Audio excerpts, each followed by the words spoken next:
దేవుడు తీసుకుని వచ్చి వారిద్దరిని ఏక శరీరులుగా చేశాడు. బైబిల్ కలిగిన వారు ఆ మాట చదవండి. మత్తయి శుభవార్త 19వ అధ్యాయం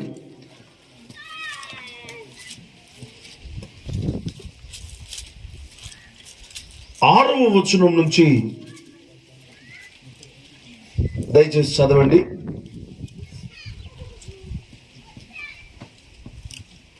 కాబట్టి వారికను ఇద్దరు కాక ఏక శరీరంగా ఉన్నారు గనుక ఇప్పటి నుండి వీరిద్దరు, ఎవరిద్దరు? లలిత, కృప, సాక్షి. మీ పేరు తినలేదు పెళ్లి కొడుకు? అమ్మా, లలిత, కృప, సాక్షి వీళ్ళిద్దరు కూడా మొన్నటి దాకా వేరువేరుగా ఉన్న వీరిని నా దేవుడు ఏక శరీరముగా చేశాడు. వీళ్ళిద్దరు ఇప్పుడు ఏక శరీరులు. చదవండి అన్న, మత్తయి సువార్త 19:6. కాబట్టి వారికను ఇద్దరు కాక ఏక శరీరులై ఉందురు గనుక దేవుడు జతపరిచిన వారిని మనుషుడు వేరుపరచకూడదని చెప్పెను. అందుకు వారు చాలా సరిపోతుంది. వినండి, వేరువేరుగా ఉన్న వీరిని దేవుడు ఏం చేశాడంట? జతపరిచాడు. వీరిప్పుడు పెయిర్, జత. క్రైస్తలా చెప్పండి అందరు గట్టిగా. ఇప్పుడు శరీరం ప్రాణం రెండు ఉంటేనే బతుకు. శరీరంలో నుంచి ప్రాణం వెళ్ళిపోతే ఇప్పుడు మెదరెట్లో ప్రాణం ఎవరికి వారే ప్రాణం. ఆమె ప్రైజ్ ది లార్డ్. ప్రాణం లేకపోతే ఎట్లుంటది? మీరు మాట్లాడుదురు గాక, మీరు మోగ బొమ్మలు అనే సీరియల్లో నటించకుందరు గాక.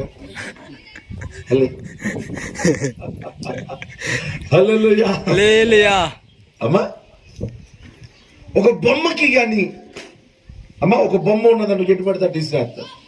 అదే ప్రాణం ఉంటే నిద్రలో ప్రేమ అట్లున్నా మీ శరీరాలలో ప్రాణం ఎలాగైతే ఉన్నదో ప్రేమ కూడా అంతే ఉంది. అప్పుడు ప్రేమ ప్రాణం ఎవరిలో అయితే ఉంటుందో బిడ్డలారా, వారిని ఎవరు నెగ్లెక్ట్ చేయరు, పక్కన పారేయరు, మిమ్మల్ని జాగ్రత్తగా చూసుకుంటారు. Praise the lord. కనుక మీరిప్పుడు ఏక శరీరులు. విడివిడిగా ఉన్న వారిని దేవుడు జతపరిచాడు. జతపరచిన వారిని ఎవరు వేరు చేయకూడదని కూడా చెప్పాడు. చదవండి మరొకసారి చదవ మాట. కాబట్టి వారికను ఇద్దరు కాక ఏక శరీరముగా ఉన్నారు గనుక దేవుడు జతపరిచిన వారిని మనుషుడు వేరుపరచకూడదని చెప్పెను.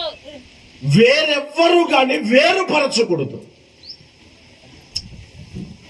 ఈ రోజులలో జరుగుతుంది ఏంటంటే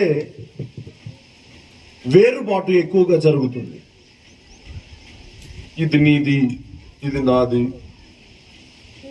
వీటన్నిటి ద్వారా కుటుంబ వ్యవస్థ విచ్చుకొని పోతుంది, పతనమైపోతుంది. నా క్రీస్తు ప్రేమను బట్టి మీకు చెప్తున్న మాట ఏంటంటే, వెళ్తా మా వాడు ఎప్పుడైనా నీ దగ్గరికి వచ్చి అలానా పని చేద్దాము అని అన్నాడు అనుకో, నువ్వేమనాలా? ఇప్పుడు కాదు అనకూడదు. సరే, దేవుడు నీకు ఆలోచన ఇచ్చాడు కాబట్టి మనం కలిసి ఆ పని చేద్దాం అని నువ్వు తనకు బలమయ్యావనుకో, ఆ పనిని దేవుడు ఆశీర్వాదకరంగా జరిగిస్తాడు. హల్లెలూయా, హల్లెలూయా. మీ మధ్యలో సైతాను గడికి చోటు లేకుండా బతకండి. ఎవరు చెప్పినా అదే చెప్పాలి మీరు ఇక్కడ ఉన్నోళ్ళు.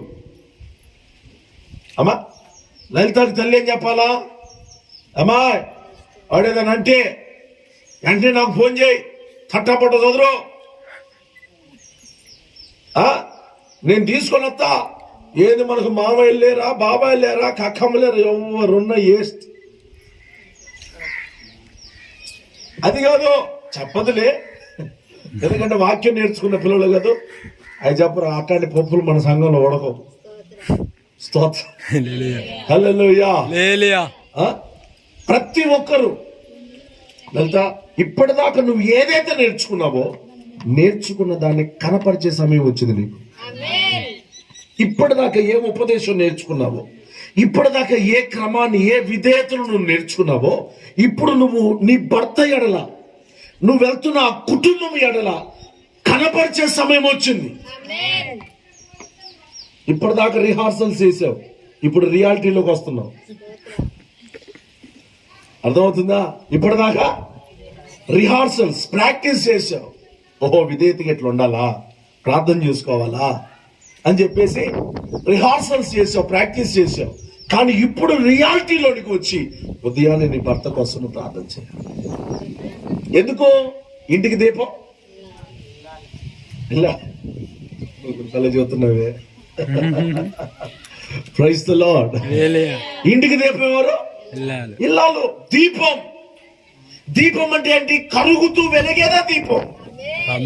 కరుగుతూ నలుగుతూ కాస్త ఇబ్బంది అయినా, అమ్మా కాస్త ఇబ్బంది అయినా ఓర్చుకొని, కాస్త మనకు అనుకూలంగా లేకపోయినా వాతావరణం మనం కొంచెం సదురుకొని ఉన్నట్లయితే అద్భుతం ఏమని జరిగిందో తెలుసా? ఇప్పుడు ఒక రూమ్ లో బాగా చీకటి అలుముకున్నది అనుకోండి, ఒక్క లైట్ ఉంటే రూమ్ మొత్తం ఏమవుతుంది? ఒకటే ఉండాలా, 10 ఉండాలా? ఒక్కటున్నా చాలు. ఒక్కదాని చాలు, నీ భర్త ఒక్కడు చాలు, నీ ఇల్లు మొత్తం రక్షణలోనికి వచ్చేస్తుంది. దేవుని కృపలోనికి వచ్చేస్తుంది. కొరింథీయులకు రాసిన మొదటి పత్రికలో ఒక మాట చదవండి. అవిశ్వాసి అయిన భర్త ఒకవేళ ఉన్న ఎడల విశ్వాసి అయిన భార్య ద్వారా భర్త పరిశుద్ధపరచబడతాడు. చదవనమాట 7:14. మొదటి కొరింథీయులకు రాసిన పత్రిక 7వ అధ్యాయం 14 వచనం. అవిశ్వాసి అయిన భర్త భార్యను బట్టి పరిశుద్ధపరచబడును, అవిశ్వాసురాలైన భార్య విశ్వాసి అయిన భర్తను బట్టి పరిశుద్ధపరచబడును. హల్లెలూయా. అమ్మా విశ్వాసి అయిన, చెప్పాలి, విశ్వాసి అయిన భార్య భర్తను బట్టి అంటే భార్య భర్తను పరిశుద్ధపరచవచ్చు. ఒకవేళ దేవుని కృపలో లేనివాడైతే తన భర్తను పరిశుద్ధపరచవచ్చు.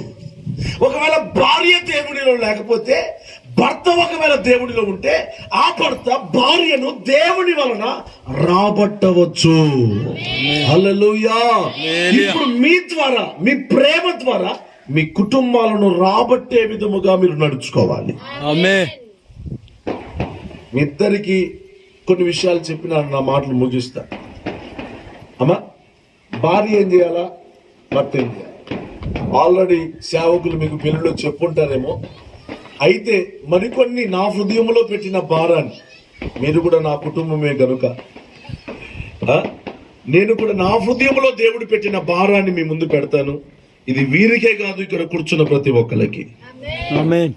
మీరు కూడా పెళ్లి చేసుకున్నారా? చేసుకున్న వాళ్ళు ఉంటే కూడా వినండి. ఎఫెసీయులకు రాసిన పత్రిక 5వ అధ్యాయం 24వ వచనం దయచేసి చదివి పెట్టండి నాన్న.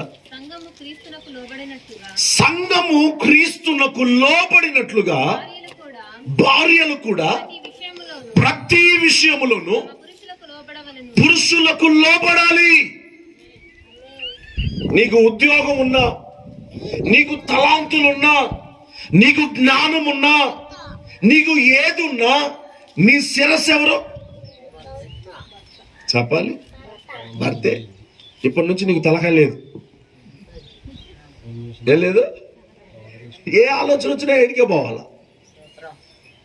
అమ్మ ఫోన్ చేసి అమ్మాయి గన్నారం ఏక అమ్మాయి ఒకసారి చూసిపో అమ్మాయి అన్నది అనుకో, మా ఆయన్ని అడిగి చెబుతాను. నువ్వు నిజమైన బిడ్డవైతే, నువ్వు సంఘంలో మంచి ఉపదేశం నేర్చుకున్న దానివైతే నువ్వు అనాల్సిన మాట ఏంటి? మా ఆయన అడిగి చెబుతా. ఏదైనా నువ్వు అనాల్సింది అదే. నీ భర్తను గౌరవించాలా. నీ భర్తను నువ్వు సన్మానించాలా, ప్రేమించాలా. అప్పుడు సైతాను గారికి మీ కుటుంబంలో చోటు ఉండదు నాన్న, అవకాశమే ఉండదు. తారతమ్యాలు ఉండవు, గొడవలు ఉండవు, సమస్యలు ఉండవు. ఇదిగో ఫోన్ చేయగానే ఇదిగో మా అమ్మ రమ్మంటుంది, నేను పోతున్నాను, అత్త చెప్పి మామ చెప్పి తట్టాపట్ట ఎదుర్కొని పదవే పోదాము గౌరీ అన్నమనుకో, స్తోత్రం. అంతే సంగతిలో సిద్ధగించడం ఇంక చివరి కూటమైంది.